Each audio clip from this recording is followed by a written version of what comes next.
So in this video, I'm gonna give you guys just about any and everything you need to know about living in Denver, Colorado, living in the Denver metro area, living on the Front Range. So I want you guys to definitely tune in, because at the end of this video, I want you guys to be able to know exactly if this area, if this state is for you or if it's not for you. So stay tuned, because you're gonna learn a lot in this video.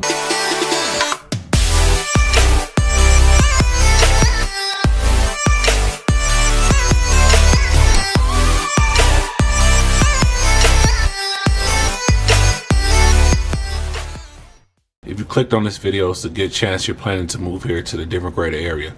And it's also a good chance that you have watched my other videos. If you haven't done so, after this one's over, please go watch my other videos, comment, like, subscribe, share the videos that you feel was very helpful, that can be helpful to other people. If you don't know, my name is LaRyan King. I'm a local realtor here in the Denver greater area.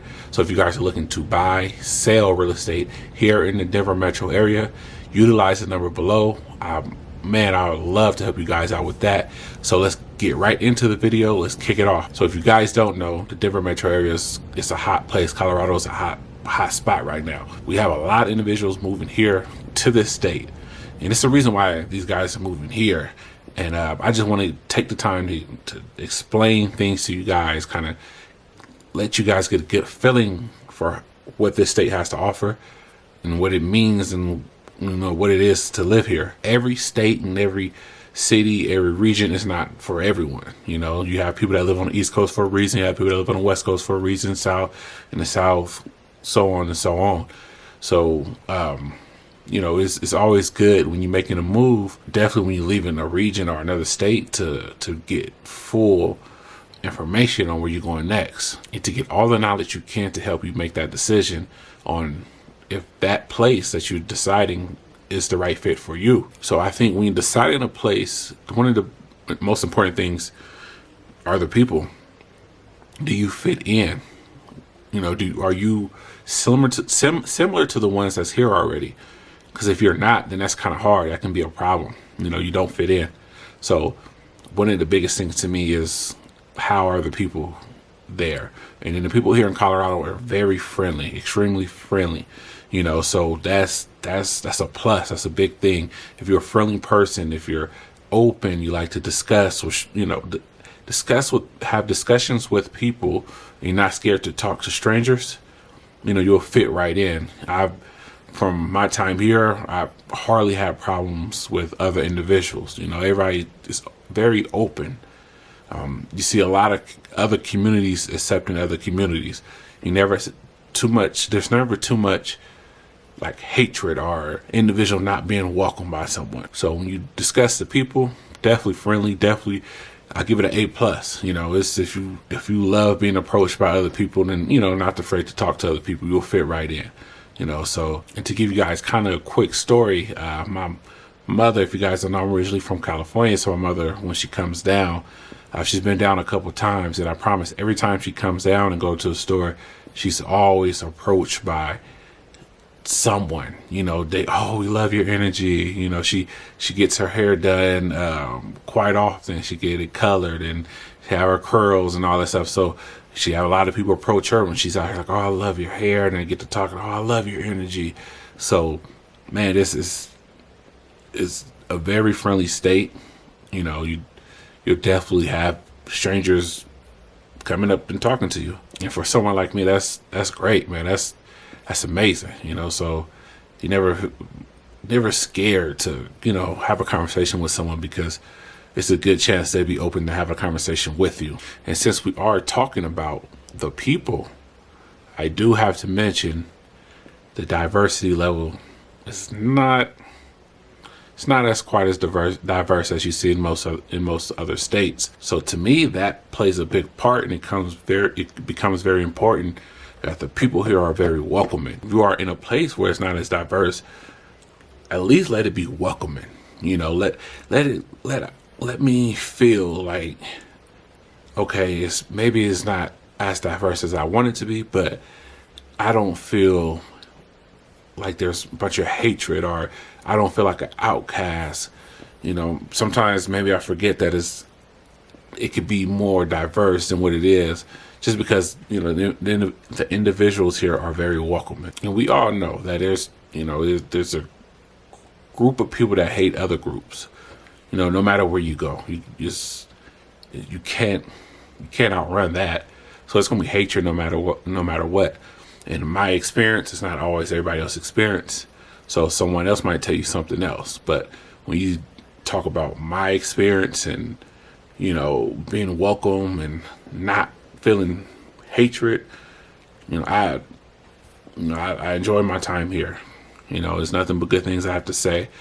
You know, definitely with a place being not as diverse where it can be felt, you know, if there's hatred towards a certain group, because it's a group that's dominating another group. You know, it's not as many cultures and, you know, ethnic groups that reside here. So it's very important for everybody to be welcoming, or, you know, for everybody to be kind of friendly, because it kind of helps in those senses. One big thing I feel that kind of help you determine if you want to move to another area is always weather.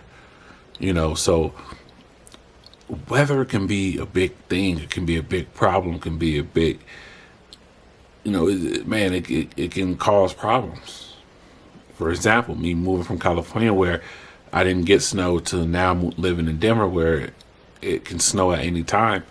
You know, I have to get used to that snow. I have to learn how to adapt to the snow, drive in the snow. I got to get up earlier than usual because I got to get the snow off the car. You know, so it's a lot of things, you know, depending on where you're moving to, weather can affect. You know, if you own a trailer or RV, or, you know, you got to now think about my pipes freezing. You know, I own a food truck, so that's something I got to think about. Hey, is it getting too cold? I got to make sure I got the heater on in the trailer. And so if you have an RV, you like to, you know, explore, and you own an RV, and you like to take the family out. When the winters come, you got to now figure out, hey, how can I make sure the RV get through winter? In certain places, maybe like Florida, maybe California, maybe Texas, you probably don't have to think about these things as much. You don't probably have to think about it's getting too cold so much that it's going to freeze, you know, certain items or whatever. But living here in Colorado, you have to think about that. The weather plays a big part. And it snows, when I say at any time, you can get weather that's nice. It can be, 60, 70 degrees one day, and the next day it's literally snowing. Or it can be snowing in the morning and sun's out. Now it's no snow in the afternoon. When it comes to talking about the weather here, it's very unpredictable. Bipolar. When people say, oh, bipolar weather, this is 100% one of them places where they have bipolar weather. I've seen snow in the summer. They have lightning storms in the summer. You know, you do get all the seasons here, and for some people, that's what they want. That's what they're looking for. My fiance, for example, she loved having all seasons. Me, you could throw away the snow. I don't care for the snow.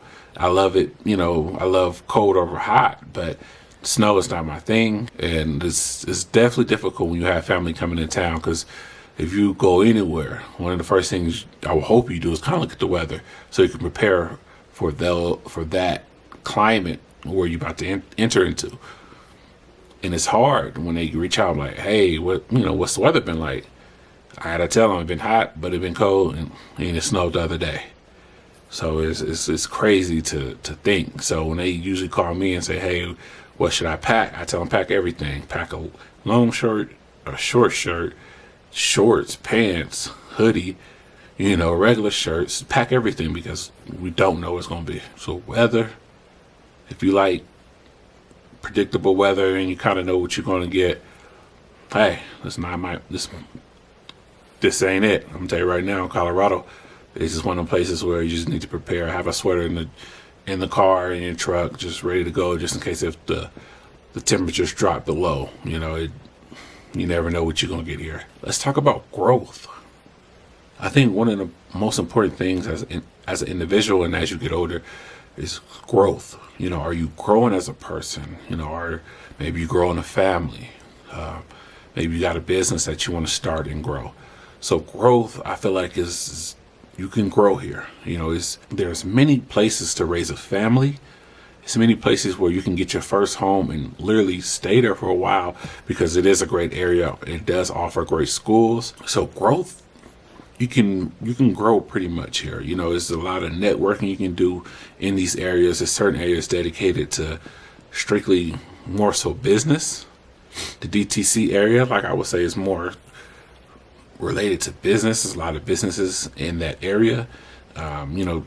Anywhere down to any major city that has a downtown, that downtown is it's a place where, man, a lot of different businesses and opportunities are. So Denver does have a pretty big downtown. So you can head downtown. The economy is one of the best in the U.S. So financially, you can grow very well here. You can find good jobs. It's just growth all the way around, from family, finance, job opportunities, business opportunities, networking opportunities. You have a bunch of colleges throughout Colorado, and man, this is not like this huge state. So a lot of things are very touchable. You don't have to go too far for a lot of things, so which is great. For example, me coming from California, living in the Bay Area, people don't understand that LA is about 6 hours from the Bay Area. So that's a 6-hour drive to have to get to somewhere. But here, I can start at Parker, which is south of Denver. I can get through, most of the Denver metro area, head down north. I can go, west towards Boulder. I can keep going north, going down towards Fort Collins, Loveland, and I can do all this within an hour and a half. So within an hour and a half drive, I can get into so many different cities and areas. And then Boulder is where Colorado University is located, and then Fort Collins is Colorado State is located. Oh man, so you have UNC down in Greeley. So you have all these different colleges, all these different areas, all these different regions. That's not too far from each other. And then I want to say Fort Collins maybe an hour or so from Wyoming, so you can head into to another state. So the opportunities are great. You can touch a lot of people, so you definitely can grow in many aspects of life. It's a great place to come and start over, start something new. If you somewhere and it's like, man, this ain't it right now. I need a fresh start. I need to try something out. I need to change the scenery, but also have the opportunity still there. This is an area, this is a place, you definitely go run into so many different types of individuals that's doing so many different things, so many individuals grow in this area. And man, it's a great place to raise a family and start a business or find a great job. And as you grow, you get more opportunities. Man, you can start off in a job in the corporate America and find yourself starting your own business. The opportunity to start your own business, the opportunity to network within your corporation that you're employed by and go, hey, you know what? I got a little side hustle I think I'm about to go full force into. I'm gonna stay connected with my peers, because it's be a great opportunity to help me grow, my side hustle that I'm now going full force. And what people don't understand, you are who you hang with.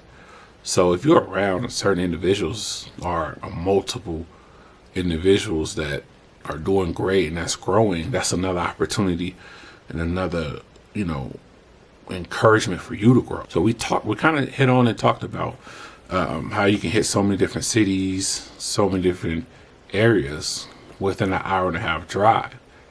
So when you talk about commuting, I say the average commute time for the Denver metro area, the Denver greater area, is about 20 to 30 minute drive. So I would say everything is kind of central for the most part. You don't have to really drive too far or too much. We do get traffic here, but you can kind of gauge on when it's the right time to leave. The traffic is not LA traffic. It's not San Francisco traffic. It's not Atlanta traffic. So it's not bad to where you can't avoid it. Some of these places you can't avoid traffic. So when you get here, you kind of understand, okay, I need to leave before 7. I need to be on the road by 7, no later than 8. Or I'm leaving later in the morning, so let me wait till closer to 9 or so. Traffic might be a little bit better. So you learn when to drive, when not to drive. And you can kind of help your commute time if you are flexible. But I would say for the most part, everything is central. Like everything is about the same distance from each other. So you can get from downtown, in DTC in a good time. You can get from downtown to Lakewood in a good time. And the times might be similar. So that's cool, So when you travel, you're not really going to be in the car for this crazy amount of time. Like I say, you can get to Fort Collins in about an hour and a half. And when you go north, that's probably the furthest you're going to go, And an hour and a half is like with traffic. I get to Fort Collins hour 10 the max. So hour and a half is just being generous with traffic. And now since we're talking about traffic, I do have to talk about the drivers. The drivers here are horrible. They can't drive. They drive slow. So if you're coming from a state where you drive pretty fast, or you guys put the pedal to the metal, or your foot stays on that pedal, you have to slow it down a little bit here because they're not really up to speed with that. They drive slow. They feet stay on the brake. If it's 65, they're probably going 63. So you got to be careful because since you have people on average going slower, you might be used to going minimum 75 and they probably going 65 at the max. Now you stand out and the cops, you're getting a ticket now. And that's another thing. Cops are in some of the most craziest vehicles. And when I mean crazy, I mean just vehicles they look like family vehicles. You might see a cop in a Equinox, So, I'm from California. I've never seen a police officer in an Equinox, and there's no signage, no nothing. Look like it's just a soccer mom car just driving down the street with you. Next thing you know, you're doing 75 and you're getting pulled over. So you have to be careful. If you're a fast driver, because they are slow drivers out here, you're going to stand out. And then these cops are in these cars that's unmarked. So, man, it's tough. It's tough. And I always trip when I see one of these cars pulling over someone because I'm like, man. Luckily, I wasn't driving fast because I definitely wouldn't have been able to tell who that was, and that probably would have been me getting pulled over. So in this video, we kind of discussed growth, commute, drivers, weather, people, and how diverse it is here in this area. I'm gonna definitely do a part 2 to this because there's so much more I'm gonna talk about. So you guys stay tuned. If you guys are looking to buy or sell down in the Denver metro area, don't forget to utilize the number below. Once again, I'm LaRyan King. You guys have a good one.